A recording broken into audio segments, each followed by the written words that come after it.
Hello everyone, आज हम पढ़ेंगे इंग्लिश एनसीईआरटी क्लास 7 का chapter 2 a gift of चॉपल्स।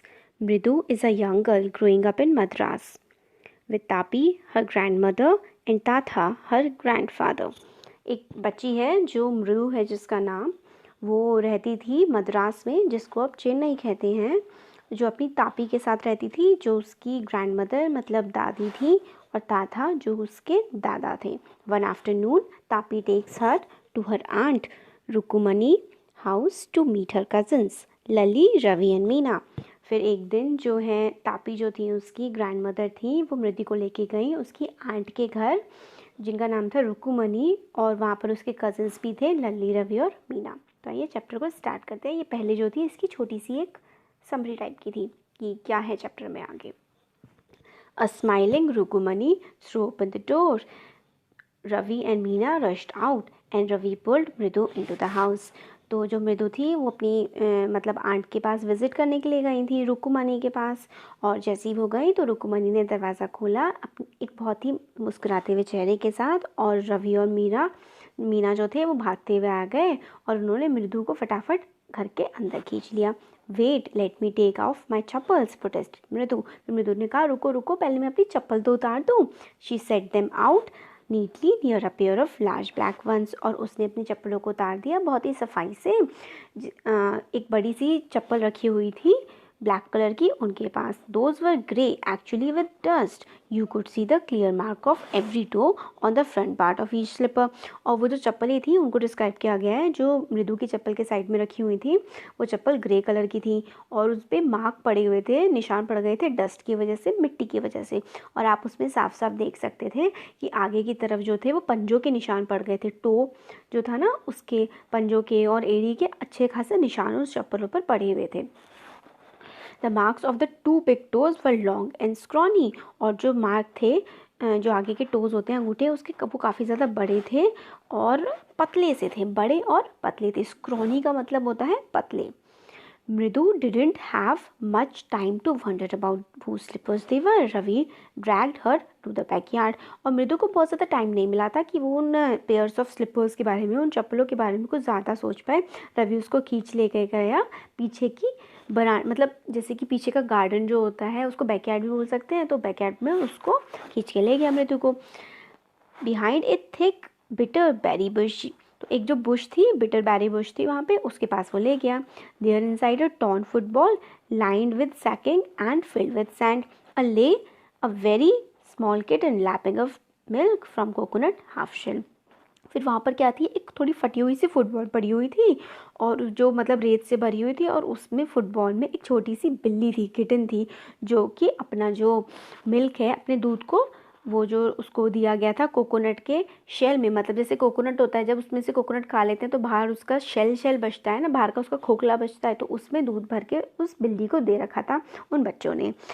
We found him outside the gate this morning. वो बताते हैं कि आज सुबह ही ये बिल्ली उनको मिली है गेट के बाहर। He was mowing and mowing poor thing, और वो म्याऊ म्याऊ कर रही थी। सेड रवि। रवि ने उसको पूरी बात बताई, मीना ने बताई ये वाली बात। It's a secret, Amma says Paati will leave for our Paddu Mama's house if she knows we have a cat. और जो वो हैं पति हैं, उनकी ग्रैंडमदर हैं, तमिल में ग्रैंडमदर को पति बोलते हैं, वो चली जाएंगी घर छोड़कर और उनके मामा के पास रहने के लिए चली जाएंगी अगर उनको पता लगा कि उनके घर में कोई बिल्ली रह रही है। People are always telling us to be kind to animals but when we are they scream. फिर वो बच्चे बोलते हैं कि बड़े लोग और बाकी लोग भी हमसे कहते हैं कि हमें जो जानवर हैं उनके साथ काइंड होना चाहिए, अच्छा बर्ताव करना चाहिए, मगर अगर हम ऐसा करते हैं तो वो हम पर चिल्लाते हैं। स्क्रीम का मतलब होता है चिल्लाना। Oh don't bring that dirty creature here said Ravi. और कहते हैं कि इस गंदी सी चीज़ को हमारे पास मत लाओ, ऐसा वो जानवरों को देख करके बोलते हैं। Do you know how hard it is just to get a little milk from the kitchen? Pati saw me with a glass in my hand just now. और तुम्हें पता है कितना मुश्किल होता है कि मतलब किचन में से एक दूध का ग्लास लाना। जो पाती हैं दादी माँ, उन्होंने मुझे अभी देख भी लिया था कि मैं किचन से बाहर कुछ लेके जा रहा हूँ। पाती saw me with a glass in my hand just now. I told her I'm very hungry, I want to drink it, but the way she looked at me, I had to drink most of it to throw her off the scent. पाती ने तो मुझे आते हुए देख लिया था यहाँ पे, तो फिर मेरे को क्या, और उन्होंने मुझसे पूछा कि तुम ये जो है क्या बाहर क्या लेके जा रहे हो दूध को। तो फिर वो कहता है कि मेरे को बहुत भूख लगी है। फिर वो कहती हैं कि मतलब ऐसा लुक देती हैं कि गुस्से वाला, तो फिर उसको रवि को उनके सामने ही पूरा दूध पीना पड़ता है, मगर वो थोड़ा सा बचा लेता है। Then she wanted the tumbler back. फिर वो कहती है कि उनको जो ग्लास था वो भी चाहिए, टम्बलर आप ग्लास कह सकते हैं टम्बलर को, वो भी वापस चाहिए था। फिर रवि बोलता है paati paati I wish what it myself, why should I put you to trouble, I told her. फिर रवि ने थोड़ी सी ट्रिक खेली और पाती को बोला कि आप क्यों परेशान होती है, ये जो है मैं खुद ही धोकर रख दूंगा इस ग्लास को। I had to run and pour the milk into this coconut shell and then run back and wash the tumbler and put it back before she got really suspicious. फिर मैंने क्या किया, मैं फटाफट वो जो बचा हुआ दूध था उसको लेके आया, मैंने उसे कोकोनट के शेल में डाल दिया ताकि बिल्ली पी पाए उसे, और मैं फटाफट किचन में वापस गया और उस टम्बलर को, ग्लास को मैंने धो करके किचन में रख दिया, इससे पहले कि दादी को पता लग जाए, कुछ मुझ पर शक हो जाए। सस्पिशियस होना मतलब शक हो जाना। How now we have to think of some other way to feed Mahendra. फिर वो कहता है कि हाँ हमें कोई और तरीका सोचना पड़ेगा महेंद्र को खाना खिलाने के लिए। महेंद्रन, ये कौन है? This little kitty name is Mahendran. फिर अभी बताता है कि जो एक छोटी सी बिल्ली है ना, इसका नाम हमने महेंद्रन रखा है। मृदु जो होती है वो इससे काफ़ी ज़्यादा इम्प्रेस हो जाती है। वो कहती है कि ये तो एक रियल का नेम है जो मतलब इंसान रखते हैं, नॉट मतलब ऐसा नहीं है जैसे कि कोई क्यूट सी बिल्ली का कोई नाम रखा जाता है, इस टाइप का तो नहीं है। फिर वो बताता है रवि कि इसका जो पूरा नाम है वो है Mahendra Varman Pallava Ponni, MP Ponni for short if like you. फिर वो कहता है कि अगर मतलब पूरा नाम बताता है उसका कि इस बिल्ली का जो पूरा नाम हमने रखा है वो है महेंद्रन पल्लवा पोन्नी, और अगर तुम्हें चाहती हो उसको शॉर्ट में बोलना तो MP पोन्नी तुम इसको बोल सकती हो। फिर वो बताता है कि ये बहुत ही ज़्यादा फाइन ब्रीड है, बहुत ही ज़्यादा अच्छी ब्रीड है, कैट की नस्ल होता है ब्रीड का मतलब। और तुम इसका जो फ़र है ना वो देखो कि कैसे कि लायन का जो फ़र होता है, लायन मेन होता है, लायन की गर्दन पे जो बाल होते हैं उसको मेन बोलते हैं। तो ये देखो इसका फ़र कितना अच्छा है, जैसे कि लायन का मेन हो। और क्या तुमने नहीं देखा जो पल्लव किंग्स थे उनका जो एम्बलम था वो एक शेर है। फिर वो पूछता है कि क्या तुम्हें पता है इनके पल्लव किंग्स के बारे में। जो मृदु होती है वो गिगल करती है थिंकिंग आई एम जोकिंग। फिर जो मतलब मृदु होती है वो घी घी घी करती है ऐसा कह के कि जैसे कि कोई से जोक कर रहा हो, ये कोई झूठी बात बता रहा हो।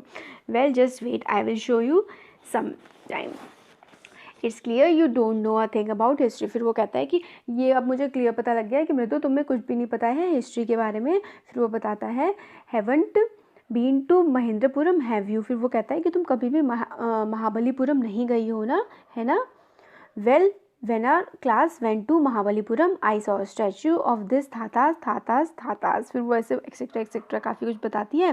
Fact is Mahendran here is descendant from that very same ancient cat. फिर वो कहता है कि मतलब ये जो कैट है ये बहुत ज़्यादा रॉयल कैट है, और जो महेंद्रन वर्मन की जो कैट हुआ करती थी उसकी ही डिसेंडेंट है ये, मतलब उन्हीं की ही पीढ़ी में आगे बढ़ती हुई आई है, वैसा उसको बताता है। A close relative scientifically speaking of none other than lion. और उसको ये भी बताता है कि जो कैट है वो अगर हम साइंटिफिकली कहें तो बहुत ज़्यादा क्लोज रिलेटिव है, रिश्तेदार है किसकी, एक शेर की। और जो पल्लव का जो एम्बलम था, उनका जो चिन्ह था, पहचान चिन्ह, वो भी एक लायन का था, वो एक शेर का था। फिर रवि जो है वो मतलब बोलता जाता है और इधर उधर घूमते हुए bittery berry bush, bittery berry bush मतलब करेले का या फिर कोई कड़वा जो पेड़ होता है उसकी जो बुशेज, उसकी जो झाड़ियाँ होती हैं उसके आसपास घूमता हुआ ये सारी बातें बताता जाता है। Waving a twin twig up and down, और फिर जो उसकी टहनियाँ होती हैं वो ऊपर नीचे करता हुआ बताता जाता है, और उसकी आंखें जो होती हैं वो चमक रही होती हैं। वो कहता है कि ये जो कैट है वो कोई और नहीं डिसेंडेंट है, इसके जो पूर्वज रहे हैं वो महाबलीपुरम की जो मेन कैट थी ना वो इसके पूर्वज रहे थे। If I may just remind you they worship cats in ancient Egypt. और वो ये भी बताता है कि जो इजिप्ट था ना, जो पुराना इजिप्ट था, उसमें कैट की पूजा भी की जाती थी। How he love the sound of his own voice. Meena and मृदु एक्सचेंज लुक्स। फिर मीना और मृदु चुपचाप एक दूसरे की आंखों में देखते हैं और वो देखते हैं कि ये जो रवि है उसको किस तरीके से खुद की ही आवाज़ जो है और अपनी बातें कितनी पसंद आ रही हैं। What does that have to do with anything, Mridu demanded. हाँ, I am telling you this cat is descended from the Egyptian cat dog, no god is Bastet, yeah that's. फिर वो कहता है कि मैं तुम्हें बता रहा हूँ, ये जो है ना कैट है ना, ये डिसेंडेंट है, मतलब इसके जो पूर्वज रहे हैं वो इजिप्ट की वो वाले कैट रहे हैं जिसको गॉड मानते थे। Well, one of the descendants of that cat goddess was a stowaway in one of the Pallava ship and his descendant of the Mahabalipuram rishi cat whose descendant is Ravi flourished his trick at Mahendra MP Punnai here. फिर वो कहता है और ये जो cat है ये Egypt की भी डिसेंडेंट है, और एक जो कैट थी ना वो चुपके से महेंद्र वर्मन जो थे उनके शिप में आ गई थी, और फिर ये वहाँ की जो ऋषि कैट थी वो भी इसी की डिसेंडेंट है। मतलब उसने पूरी स्टोरी बता दी कि किस तरीके से ये जो कैट है इसके जो पूर्वज रहे थे वो इजिप्ट से लेकर इंडिया के काफ़ी बड़े जो साम्राज्य था महेंद्र वर्मन का, उसके डिसेंडेंट ये कैट है। वूप ई के he shrieked very pleased with himself, और फिर वो काफ़ी ज़्यादा खुश हो जाता है अपनी इन बातों से। Mahendra looked up alarmed, he had just been sharping his claws on the edge of the coconut shell. और फिर जो वो थी कैट थी जिसका नाम महेंद्रन था, वो जो अपने जो क्लॉज होते हैं, अपने पंजे होते हैं, वो कोकोनट के शेल पे घिस रही होती है। But worse than Ravi's awful whoopee के was a screech from the window. फिर विंडो से भी क्या है, कोई एक आवाज़ आ रही होती है, वो जो भी बहुत अजीब होती है। What a weird sound if Mridu word startle MP Punni was frightened out of his wits. फिर क्या होता है, जो अजीब सी साउंड आ रही होती है खिड़की के पास से, मृदु को भी मतलब अजीब सी लगती है वो, और जो कैट होती है वो भी थोड़ी सी घबरा जाती है उस साउंड की वजह से।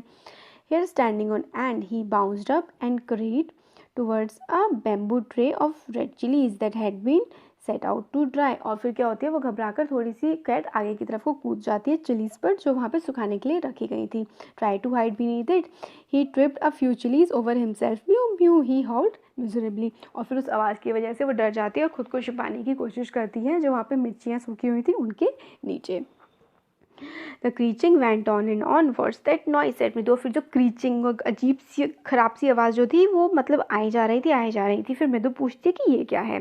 फिर रवि बताता है कि वो लल्ली है जो कि वायलिन बजाना सीख रही है, और वो कहता है कि वो कभी भी इसको नहीं सीख पाएगी। म्यूज़िक मास्टर जो हैं वो उसको सिखाए जा रहे हैं, मगर जो ये लल्ली है ये हमेशा ऑफ टैक रहती है और इसको कुछ भी समझ में नहीं आता है, और ये हमेशा ख़राब ही बजाती है। तो ये हमारा इसका एक पार्ट ख़त्म हो गया। अब हम इसका जो सेकंड पार्ट है वो देखेंगे नेक्स्ट वीडियो में।